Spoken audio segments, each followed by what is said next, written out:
भारत में 51% गांव और 94% किसान किसी न किसी शक्ल में कोऑपरेटिव तहरीक से जुड़े हैं। मुल्क के इज्जतमाब वजीर आजम जनाब नरेंद्र मोदी जी के सहकार से समृद्धि के तसव्वुर को हकीकत में तब्दील करने के लिए ये जरूरी है कि कोऑपरेटिव सेक्टर में फंड की फराहमी मुसलसल होती रहे। सहकारी बैंकों को भी मजबूती दी।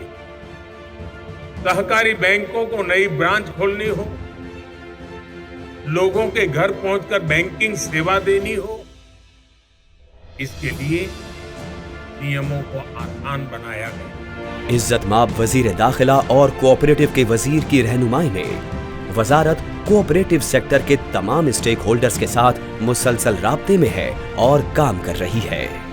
अगर समाज के अंतिम व्यक्ति तक अर्थतंत्र को पहुंचाना है, हमारे अर्थतंत्र के विकास के साथ साथ उसका भी विकास करना है, तो सहकारिता के अलावे, सहकारिता क्षेत्र के अलावे ये कोई नहीं कर सकता। आजादी के अमृत काल में कोऑपरेटिव मालियाती इदारों के जरिए फंड की फराहमी को बढ़ाने और कोऑपरेटिव के जरिए खुशहाली लाने के लिए ये जरूरी है कि फंड की मजमूई फराहमी में कोऑपरेटिव सेक्टर की हिस्सेदारी मौजूदा तकरीबन 13% से बढ़कर साल 2047 तक 40% हो सके। कोऑपरेटिव सेक्टर में मालियात की आमदनी में देही कोऑपरेटिव बैंकों का 3 सतही ढांचा है, जिसमें 34 रियासती कोऑपरेटिव बैंक 2089 ब्रांचों के जरिए से आला सतह पर 351 district central cooperative bank DCCC हैं, 13,670 ब्रांचों के जरिए से जिला सतह पर और तकरीबन 1 lakh primary agricultural credit societies यानी पैक्स जमीनी सतह पर काम करती हैं। देही कोऑपरेटिव बैंकों के वसी नेटवर्क और पेशेवराना सलाहियत की वजह से देही कर्ज की तकसीम का निजाम उन पर मुनहसिर है। काबिले जिक्र है कि मुल्क में 14.5 करोड़ से जायद खातों के साथ बेशतर किसान इनसे जुड़े हुए हैं। इन देही कोऑपरेटिव बैंकों को मजबूत करने के लिए भारत सरकार ने कई कदम उठाए हैं। CGTMSE की क्रेडिट गारंटी निधि योजना में अब देही कोऑपरेटिव बैंकों को कर्ज देने वाले मेंबर इदारों को MLI के तौर पर शामिल कर लिया गया है, जिससे अब देही सहकारी बैंक दिए गए कर्जों पर 85% तक रिस्क कवरेज का फायदा हासिल कर सकेंगे। साथ ही कोऑपरेटिव सेक्टर की सनतों को भी अब कोऑपरेटिव बैंकों से कोलैटरल फ्री लोन मिल सकेगा।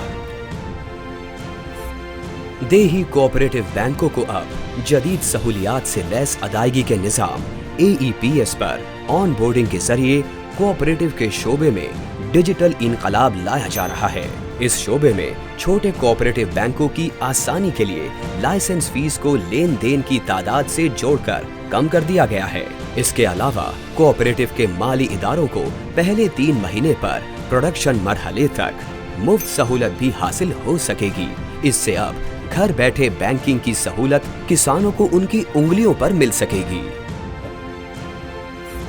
देही कोऑपरेटिव बैंक के बोर्ड भी अब कर्जों की एक मुश्त वसूली और उन्हें माफ करने का इख्तियार रखते हैं, जिससे अब उन्हें दोहरे कंट्रोल के दबाव से निजात मिल सकेगी और दीगर कमर्शियल बैंकों की तरह ये भी अब माली तौर पर मजबूत हो सकेंगे।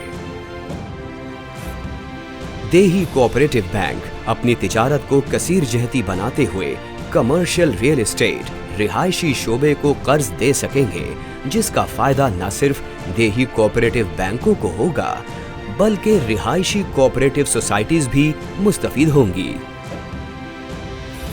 देही कोऑपरेटिव बैंकों के पर्सनल होम लोन की हद को 2.5 गुना बढ़ा दिया गया है।